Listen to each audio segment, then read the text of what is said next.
Selamat datang di Kisah Alam Lain bersama saya Wayan Nasi Goreng. Saya Gus Robin, Holy Judgment Man.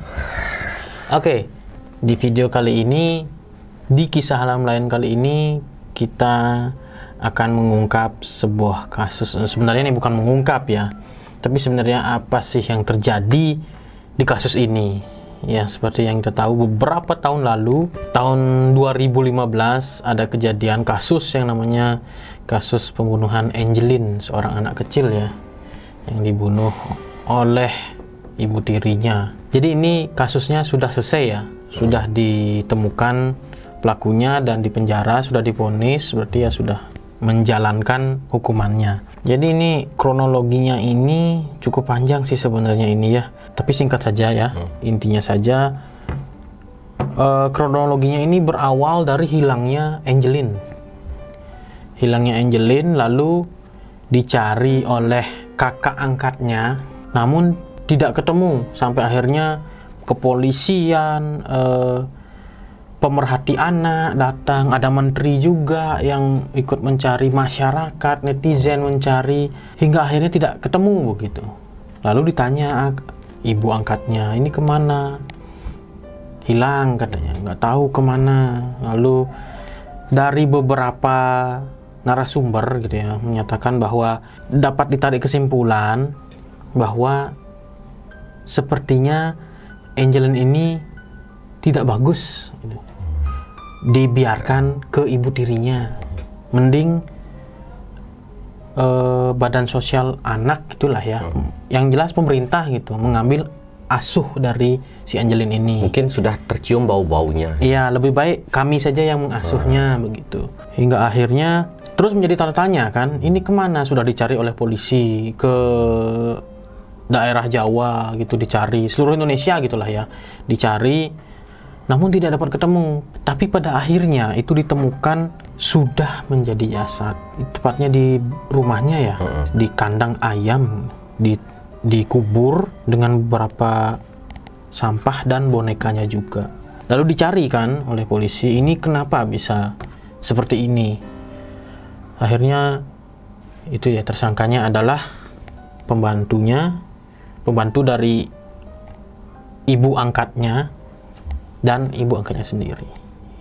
Ini sudah divonis ya. Ya, seperti itulah intinya. Ini kejam sih ya. Karena dari cerita yang saya lihat itu sebenarnya guru-gurunya ini juga sudah menyadari gitu. Iya, karena kalau orang yang punya, dia ini orang punya. Iya. Orang punya, kenapa seperti orang tidak punya? Jadi dia seperti orang punya, tapi kalau di sekolah itu seperti orang tidak punya. Jadi seperti orang kekurangan, malah seperti orang miskin kelihatannya. Murung bersedih juga seperti itu. Tetap seperti ditanya dan kebingungan, seperti menyimpan sesuatu yang beban pada dirinya. Si Angelin. Ya, si Angelin sering ditanya oleh gurunya dan teman-temannya, tapi dia ini jarang mampu untuk menjawab. Dia selalu menjawab dengan agak aneh. Jadi bingung dia. Tadi saya juga lihat itu kronologinya, terus cerita-cerita dari guru-gurunya, karena cerita dari guru-gurunya itu katanya dipaksa baru dia bicara. Jadi Angelinnya tertekan ini. Jadi seperti kena ancaman dan diancam mungkin setiap hari, jadi tekanan batin. Untung lama-lama bisa jadi depresi kalau orang seperti ini. Iya, apalagi ini usia kecil loh. Usia kecil diancam seperti itu, disiksa mungkin, diancam. Kasihan. Disiksa atau diancam. Iya, karena dari penjelasan jaksa itu katanya dipukul oleh sampai berdarah. Keluar darah dari hidung dan telinga, itu kan udah penyiksaan banget sampai kayak gitu. Pembunuhan, memberikan keterangan palsu, pembunuhan berencana itu besar lah gitu. Hukumannya kalau enggak 20 tahun ya seumur hidup itu. Karena aja embel-embel penyiksaan dan lain-lain mungkin. Iya, dan juga disuruh kerja paksa gitu, disuruh orang kaya tapi kelihatannya seperti orang miskin. Karena gini, saya lihat ini kan anak-anak bukan anak tiri ya, maksudnya anak tiri ya, bukan anak kandung bukan ya. anak kandung, ya. Angelin ini katanya kan si ibu angkat ini itu pernah pindah-pindah tinggalnya bersama Angelin juga. Sebenarnya di awal-awal si Angelin bersama ibu tiri ini, itu keluarga ibu tiri ya, sama ayahnya ayah tiri ya, itu biasa-biasa saja. Maksudnya ayahnya juga sangat menyayangi pada waktu itu sampai Ketika akhirnya ayahnya meninggal. Ketika ayahnya ada. Iya, ayah tiri ya. Iya. Ayah tiri. Meskipun ayah tiri ini meninggal. Nah, saat itu mulailah terjadi kekerasan pada Angelin. Kekerasan pada. Nah, memang kayak gitu.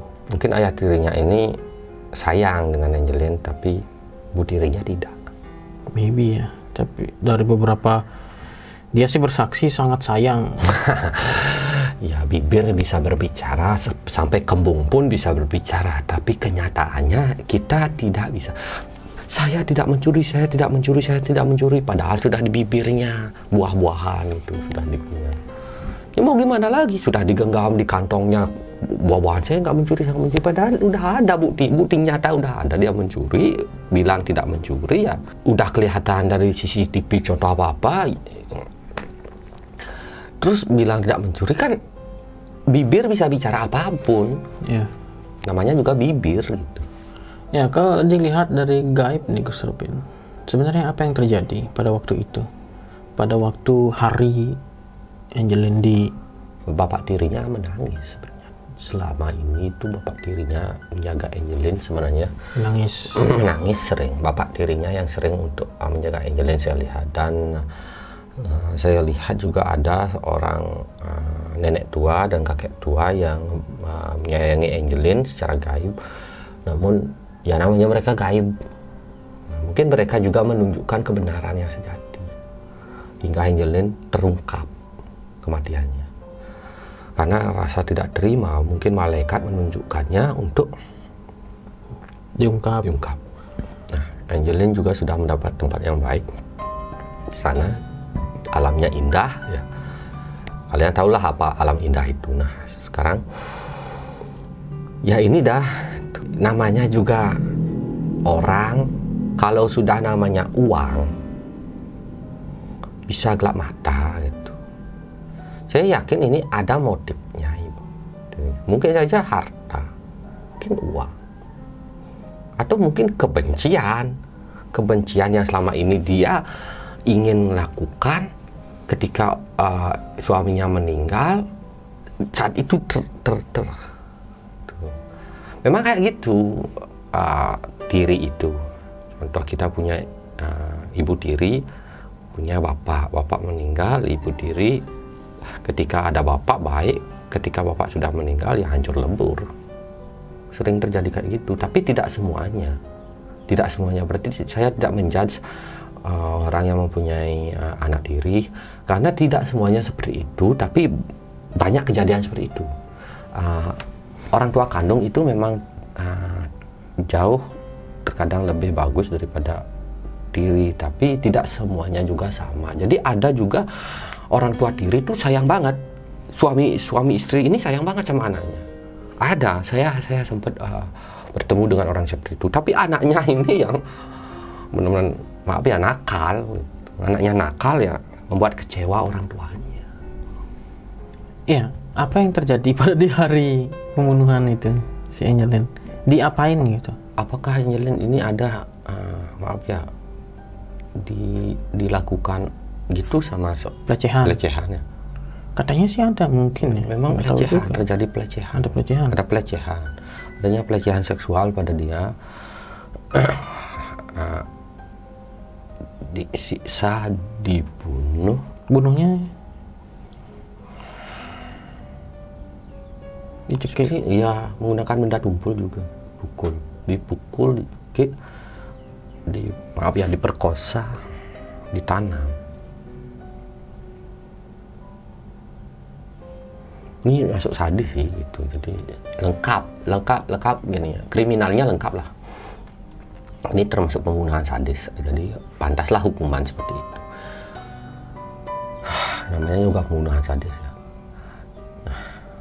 Contoh ada 10 pembunuh sekarang. Pembunuh sadis itu. survei 10 pembunuh ini. 1 merasa menyesal, 2 orang merasa menyesal, 8 orang, kira-kira apa jawabannya? Tidak menyesal. Tidak ada jawaban karena mereka sudah mati, hukum mati mungkin ya gitu. Mereka mungkin tidak ada jawaban. Kenapa tidak ada jawaban? Ya mereka sudah mati karena dihukum mati. Ini pembunuh sadis di dunia ini. Mungkin 2 orang menyesal. Ya mungkin ada juga yang tidak menyesal kan, yang masih hidup maksudnya. Ya ada 10 penjahat sadis. 1 orang menyesal, 2 orang gila, tidak bisa dimintai keterangan.